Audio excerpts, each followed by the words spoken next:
ஈரானும் சில விடயங்களை விட்டு கொடுக்காமல் இப்படி செய்தால்தான் நாங்கள் இப்படி செய்வோம், இல்லையேல் நாங்கள் இறக்கவும் தயாராக இருக்கின்றோம், நீங்கள் வென்றாலும் நாங்கள் இறந்ததன் பிற்பாடு நீங்கள் வெற்றியை வெறும் நிலத்தோடு வெறும் கடைசி ஒருவர் இருக்கும் வரை நாங்கள் போராடியே தீருவோம் என்று ஈரான் இறுக்கமாக நிற்பது அது ஓரளவுக்கு ஈரானுடைய வெற்றியை காட்டுகிறது. ட்ரம்ப் அவர்களால் வாய் மூலமாக ஏற்கப்பட்ட கோரிக்கையிலே அந்த லெபனானை தாக்கக்கூடாது இஸ்ரேல் என்பதும் இருப்பதாகவும், அதை இஸ்ரேல் மீறி லெபனானிலே பல்லாயிரக்கணக்கான மக்களை கொலை செய்து கொண்டிருக்கிறது. ட்ரம்ப் அவர்களுடைய மனைவியை வைத்து ஒரு சர்ச்சையை கிளப்பி ஒரு பத்திரிகையாளர் கிளப்பி விட்டதாகவும், அந்த பத்திரிகையாளர் முழுக்க இஸ்ரேலினுடைய பின்னணியில் இயங்குவதாகவும், அப்படியும் இவர் ட்ரம்மை இஸ்ரேல் தான் இந்த பேச்சுவார்த்தையை குழப்ப வைத்திருக்கிறது என்பதையும் மறைமுகமாக நாங்கள் பார்க்கக்கூடியதாக இருக்கிறது.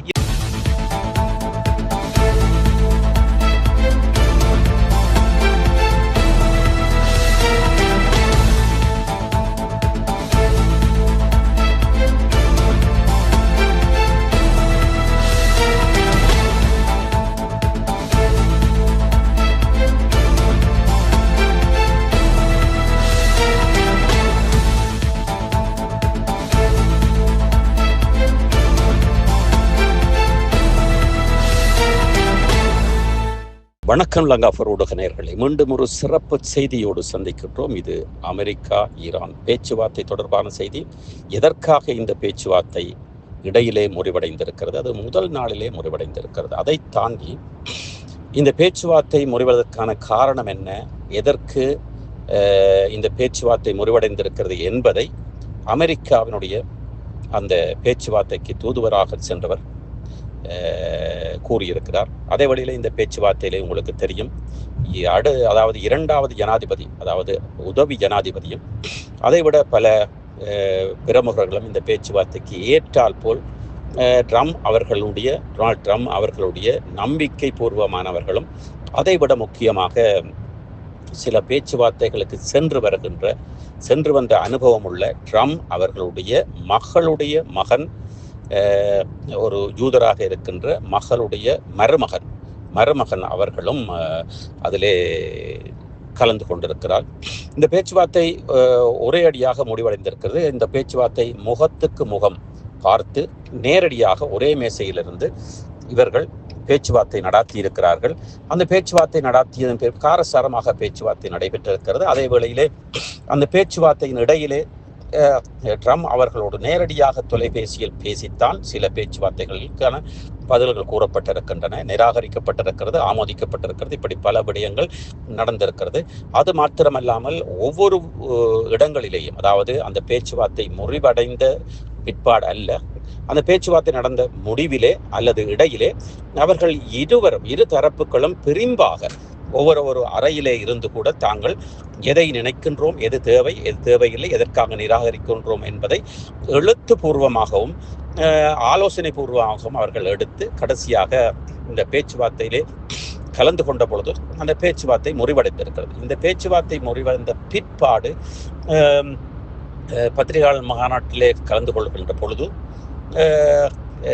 அமெரிக்காவை சேர்ந்த அந்த ஊடக பேச்சாளர் அவர் கூறுகின்ற விடயம், ஈரான் அணுவாயுத தயாரிப்பை நிறுத்த வேண்டும், அடியோடு நிறுத்த வேண்டும், இப்பொழுது மாத்திரமல்ல எப்பொழுதும் செய்யக்கூடாது, உற்பத்தி செய்யக்கூடாது, அல்லது அந்த அணுவாயுதத்தை உற்பத்தி செய்யக்கூடாது என்று நாங்கள் தடை விதித்தோம். ஆனால் அவர்கள் அதற்கு மறுத்திருக்கிறார்கள். ஆனால் அதற்கு ஈரான் கூறுகின்ற பதில், நாங்கள் அணுவாயுதம் செய்யவில்லை, அணுச்செறிவு, அதாவது யுரேனியம் செறிவூட்டல் மாத்திரம் செய்கின்றோம். அதனை நாட்டிற்கு தேவையான எரிபொருளுக்காகவோ அல்லது எரிவாயுக்காகவோ அப்படியான நாட்டின் பொருளாதாரத்துக்காக நாங்கள் உபயோகிக்கின்றோமே தவிர நாங்கள் அணுவாயுதம் அதை வைத்து செய்யவில்லை என்று விடாப்பிடியாக அவர்கள் நிற்கிறார்கள். அதே வேளையில் அமெரிக்கா விதித்த அந்த ஹார்மோஸ் நீரிணை தொடர்பாக அதை உடனடியாக விடுவிக்க வேண்டும், உடனடியாக அதை திறந்துவிட வேண்டும், திறந்து விடுகின்ற பொழுது அனைவருக்கும் பிரயோசனமாக இருக்கும் என்று மற்றவர்களையும் இணைத்து ட்ரம்ப் அவர்கள் கேட்டிருந்தார்கள். அதற்கும் ஈரான் மறுத்திருக்கிறது. முடிவான ஒரு முடிவு வரும் வரை அந்த ஹர்மோஸ் நீரிணை எங்களுடைய தொடர்பில் தான் இருக்கும், தொடர்ந்தும் எங்களுடைய பாதுகாப்பில் இருக்கும், அங்கே வரி செலுத்தி விட்டுத்தான் அங்கே மற்றவர்கள் செல்ல வேண்டும் என்ற விடயத்திலே அவர்களும் இறுக்கமாக இருந்து கொண்டிருக்கிறார்கள். சரி, அடுத்ததாக ஈரான் கேட்ட விடயம் உலகளாவிய ரீதியிலே பொருளாதார தடையை ஏற்படுத்தி இருக்கிறது அமெரிக்காவின் ஊடாக. அந்த பொருளாதார தடையை நீக்க வேண்டும் என்று ஈரான் கேட்டிருக்கிறது.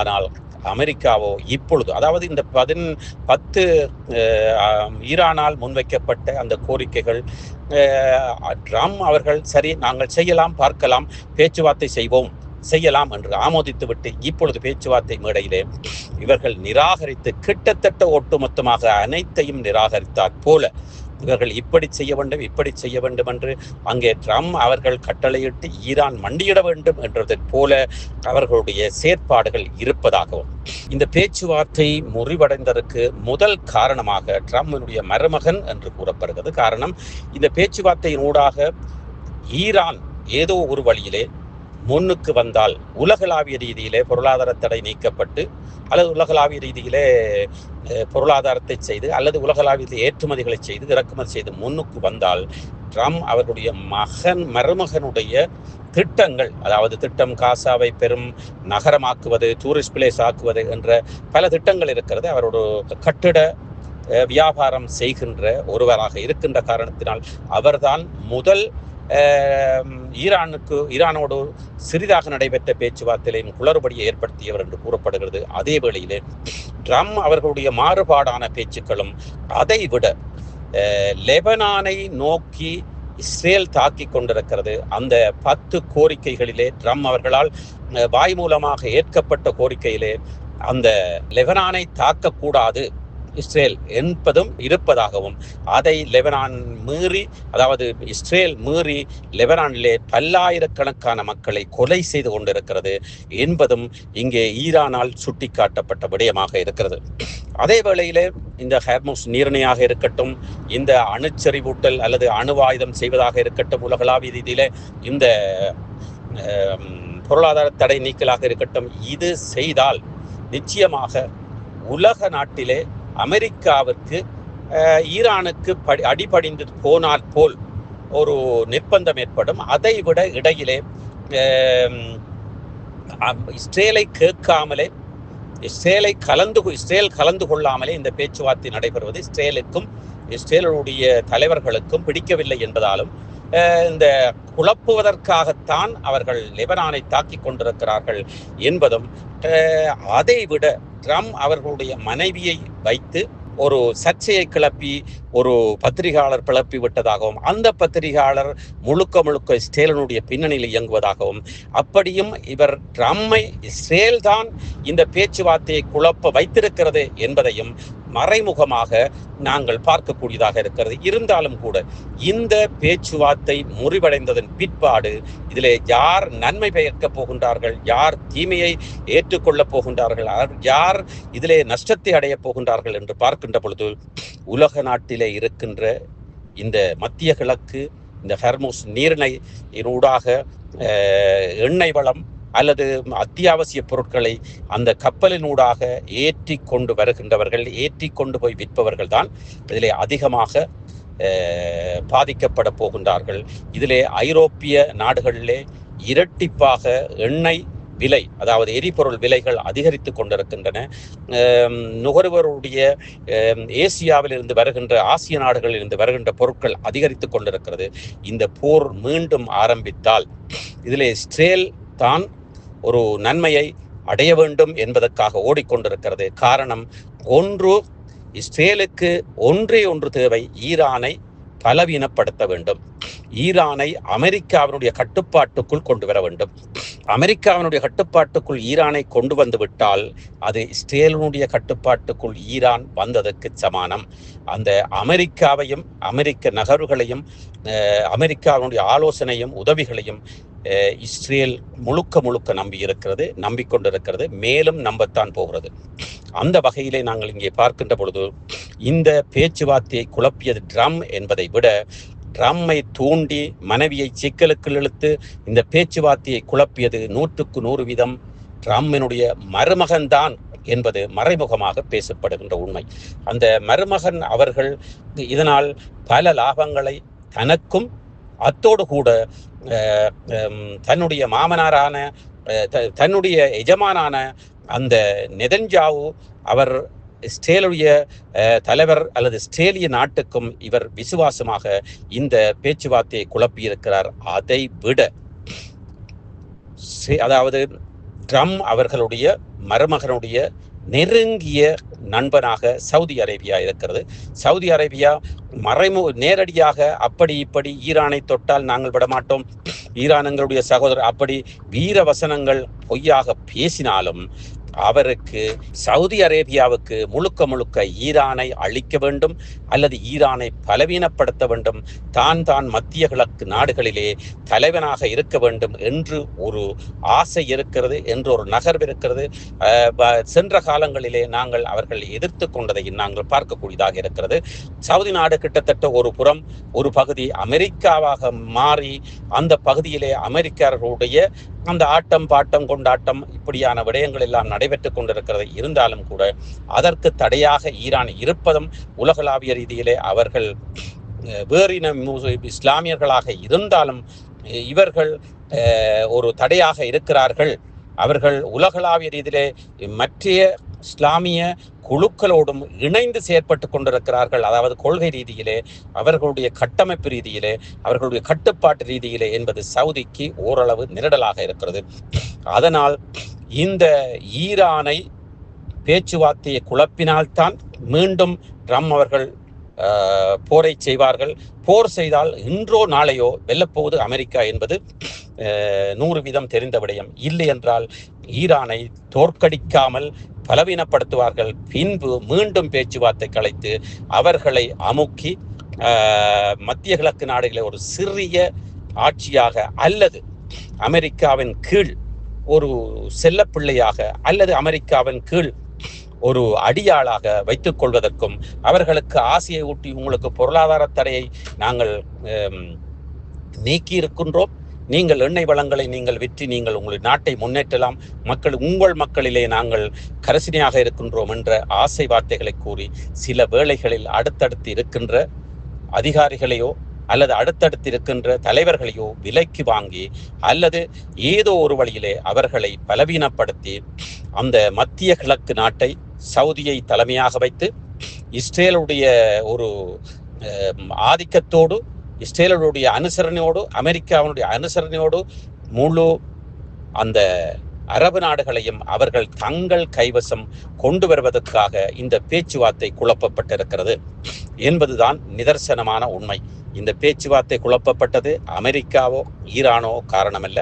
ஆனால் ஈரானும் சில விடயங்களை விட்டு கொடுக்காமல் இப்படி செய்தால்தான் நாங்கள் இப்படி செய்வோம், இல்லையேல் நாங்கள் இறக்கவும் தயாராக இருக்கின்றோம், நீங்கள் வென்றாலும் நாங்கள் இறந்ததன் பிற்பாடு நீங்கள் வெற்றியை வெறும் நிலத்தோடு வெறும் கடைசி ஒருவர் இருக்கும் வரை நாங்கள் போராடியே தீருவோம் என்று ஈரான் இறுக்கமாக நிற்பது அது ஓரளவுக்கு ஈரானுடைய வெற்றியை காட்டுகிறது. காரணம், அமெரிக்கா கூட எவ்வளவு தூரம் செலவழித்து இந்த போரை நடாத்த போகிறது, எவ்வளவு தூரம் மத்திய கிழக்கிலே இருக்கின்ற மற்றைய அமெரிக்காவுடைய செல்லப்பிள்ளைகளாக இருக்கின்ற சவுதி அரேபியா, குவைத், கட்டார் மற்றும் துபாய் இப்படியான நாடுகளுக்கு